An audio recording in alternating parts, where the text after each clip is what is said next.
LaxFactor podcast.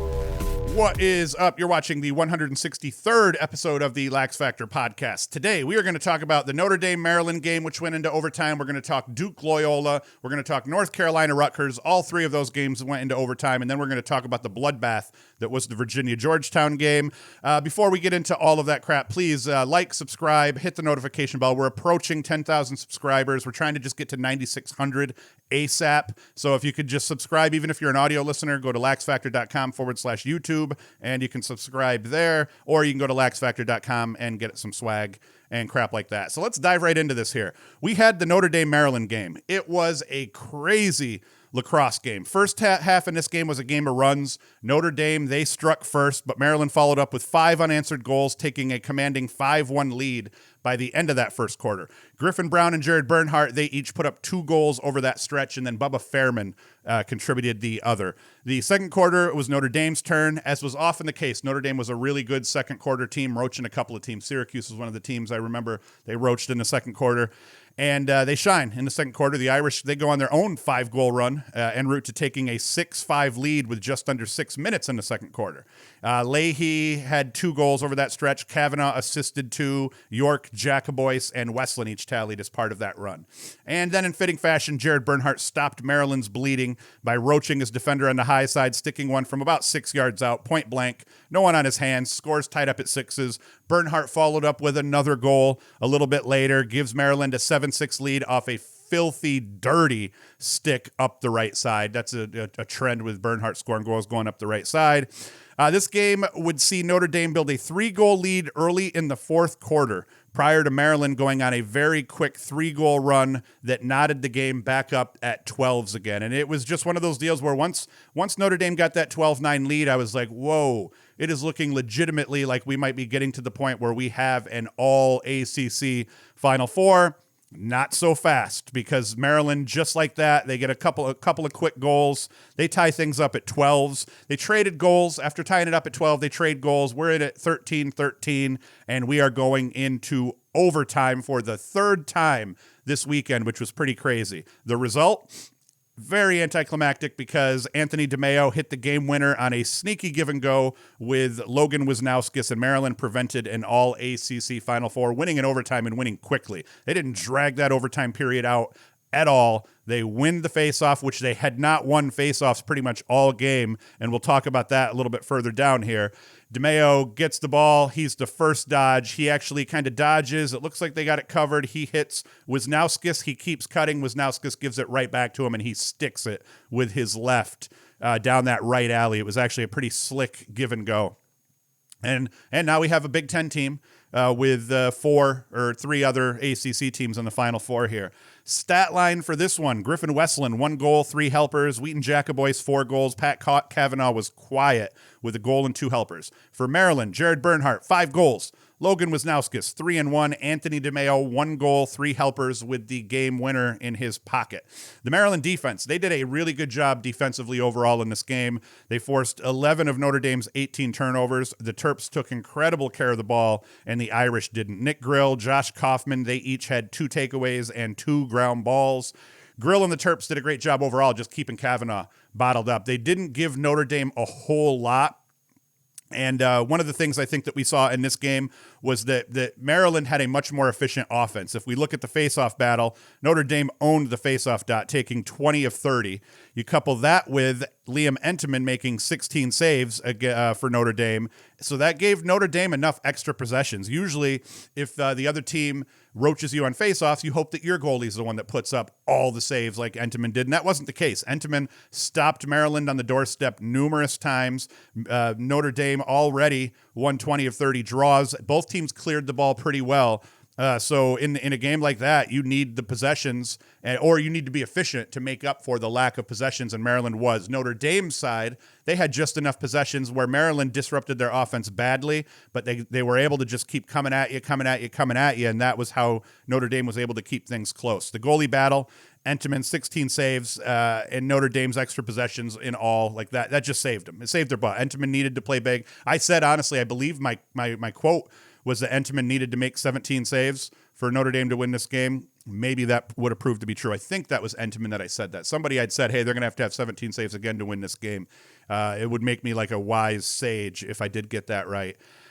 Maryland, yeah. And then one thing we need to put to bed here, we need to put to bed this whole Big Ten versus ACC. It is a fact. And the Big Ten guy, the Big Ten fans, this isn't anyone I'm not taking a shot at you. I know a lot of the ACC fans are, but the ACC was the deeper conference. No question. You have to be a moron to not see and admit that. Obviously, because right now we have 3 ACC teams in the Final Four, and we were very close to having 4. To pretend that the ACC wasn't a much better conference all the way through than the Big Ten this year would be completely stupid.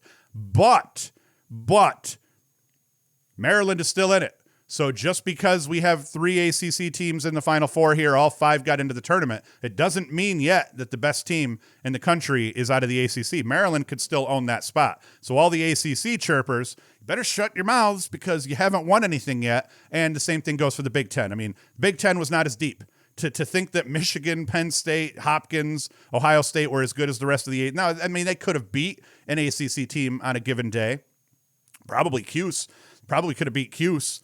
Some of them could have on a given day, but yeah, to pretend that the truth is there. ACC, the deepest conference, possibly the deepest conference we've ever had in college lacrosse, but the Big Ten could still be crowned champion here by the end of it here. So let's stop with all this crap. Yes, Maryland beat the 3rd or 4th best team in the ACC in overtime, and yes, UNC beat the 2nd best team in the Big in overtime. This is what happens. You get to the quarterfinals, every team is good, except Georgetown, apparently. So that means both conferences were solid. Pretty solid. Both conferences put good teams in the tournament, and both conferences have representation in the Final Four. So let's shut the hell up. Let's move on to the next game. And did I even go through stats? Yeah, I did. Jared Bernhardt, 5 goals. Hell of a job here. And then in terms of the Tewaaraton battle, we've got Bernhardt left. We've got Gray left. We've got Sowers left. And who do we have? Another one? I don't remember. I don't think Virginia had a finalist there. So yeah, we got those 3. And in terms of the argument for each, I think it really doesn't matter. I think debating who should get it at this point doesn't matter. The winner of the tournament, assuming one of those 3 players' teams wins, which is a good chance that they do, the player whose team wins the tournament is going to win the Tewaaraton, I believe. All right, Loyola and Duke. This game, it had 7 ties and 8 lead changes. Down the stretch, Brian Smythe gave Duke an 8-7 lead with 6:53 remaining in the contest off a feed from Brennan O'Neill. Kind of a slow break deal. Pretty decent goal. Much needed goal.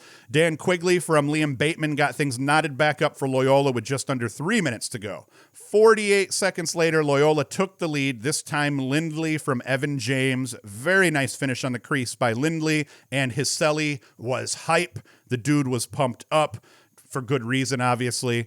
Duke had a solid chance to tie it on a fast break that ended up seeing Michael Sowers get his head taken off as he tried to bury the game-tying goal.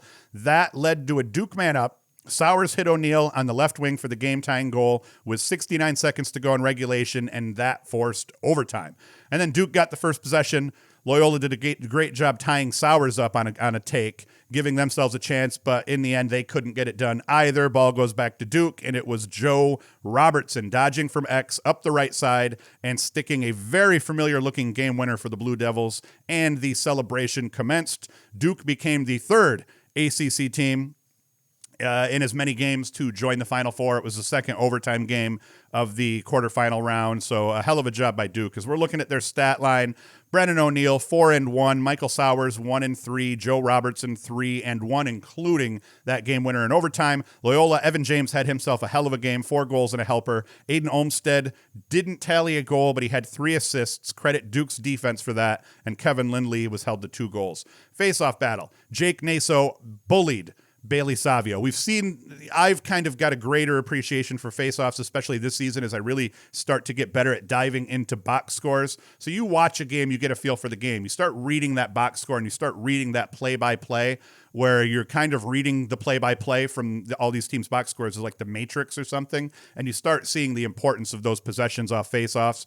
Naso bullied Savio 14-22 with 9 ground balls at the face-off X. That proved pivotal as Loyola proved their defense is as good as any in the nation. Loyola's defense played incredibly well against Duke. They did a great job of bottling Sowers up, even where Sowers was using the two-man game to get switched up onto a shorty. Loyola did a great job showing help. They didn't always have to send the help. And it's something that it's a subtle quality of a defense where it's like a guy as smart as Mike Sowers, he can see if the help's coming or not. If the help doesn't come, then he's going.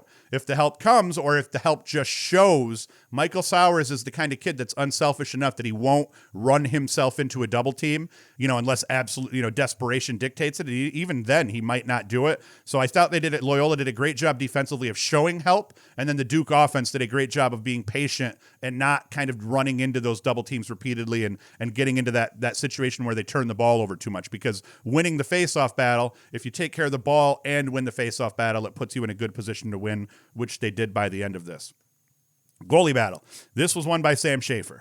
17 saves, 63% save percentage. Adler wasn't bad, 8 saves with a 47% save percentage, but Schafer did exactly what he needed to do to keep Loyola in this game. Had he only been average based off of, let's say, how he played earlier in the season at the point that he got benched, or he just put up his save percentage of 52%, people would have been like, hey, that's a solid game. You go 50+% against Duke, that's a good game. Problem being Loyola would have lost by 3 or 4 goals if that was the case. The fact he stood on his head again, the kid just had a great playoff, played wonderful in the playoffs, played great down the stretch for Loyola.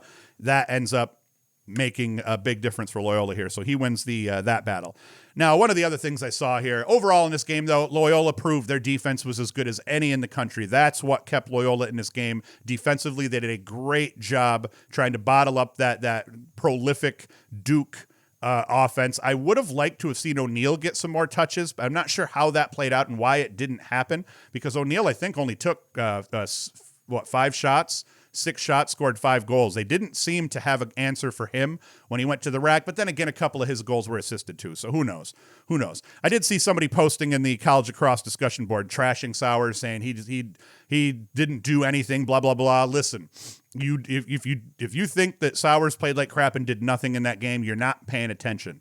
Sowers did everything he could. Loyola just did an incredible job of playing really good team defense to kind of try to control him. He still goes for 1 goal and 3 helpers. The kid put up points on the biggest stage and was part of the reason his team ended up getting to victory here. He was the reason they drew that man up at the end of that game.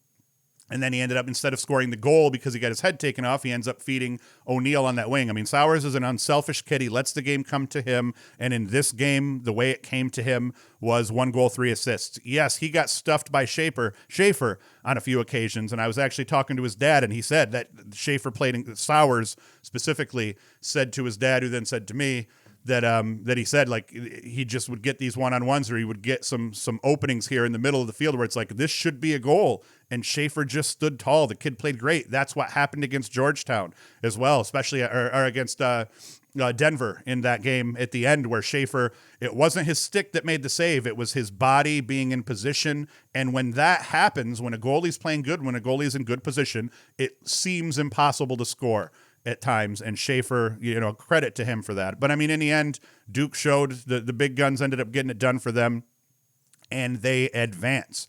Next one.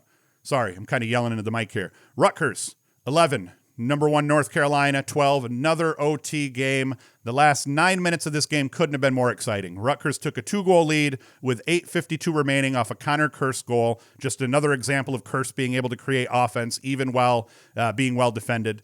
UNC, they wouldn't waste any time getting back into it either. Less than 30 seconds later, Lance Tillman stuck one off a give and go thanks to Chris Gray's unselfish play. And then just a bit over 2 minutes later, Tillman hit again to tie things up at 10s, this time unassisted, and we have ourselves a ball game.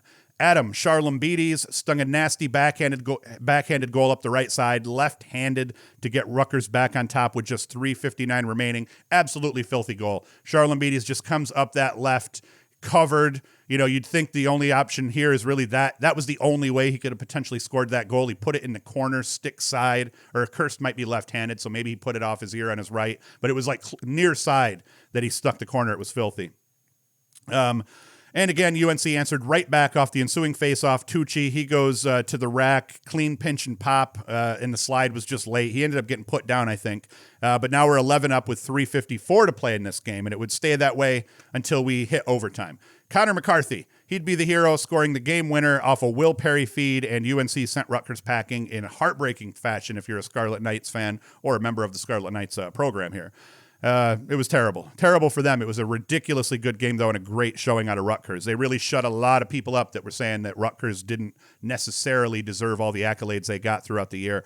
I heard a lot of people say that UNC played sloppy, but I looked at it more as Rutgers played really solid defense all game long. I wouldn't put this on like a lot of the ACC crowd is saying, oh, UNC played down, blah, blah, blah. Like, yeah, but why did they play down is the question, and they played down because Rutgers defense was everywhere. Rutgers defense was on guys' hands. They were swarming ground balls. They were beating on dudes. Kirst played well enough in cage. He didn't have the greatest day, but UNC is pretty brutal to have to face here. So, I mean, I give credit to Rutgers. This is, sometimes you would say, hey, the other team played like shit.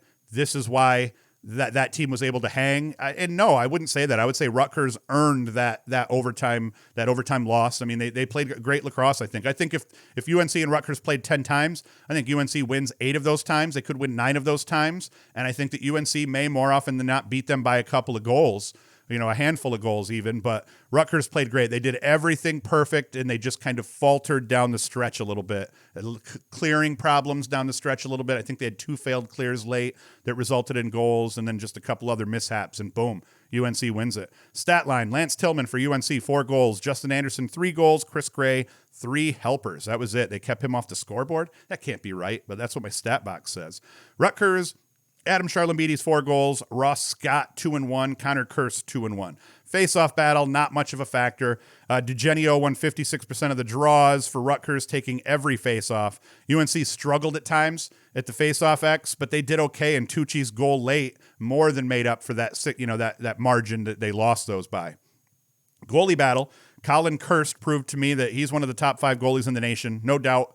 Making 16 saves with a 57% save percentage against the crazy Tar Heels offense. Colin Krieg was no slouch, 10 saves versus 11 goals against. But the reason Rutgers was able to hang in this game ended up coming down to the Rutgers defense and Colin Kirst doing a good job being the last line of defense for Rutgers against a very formidable North Carolina offense. It was a hell of a game.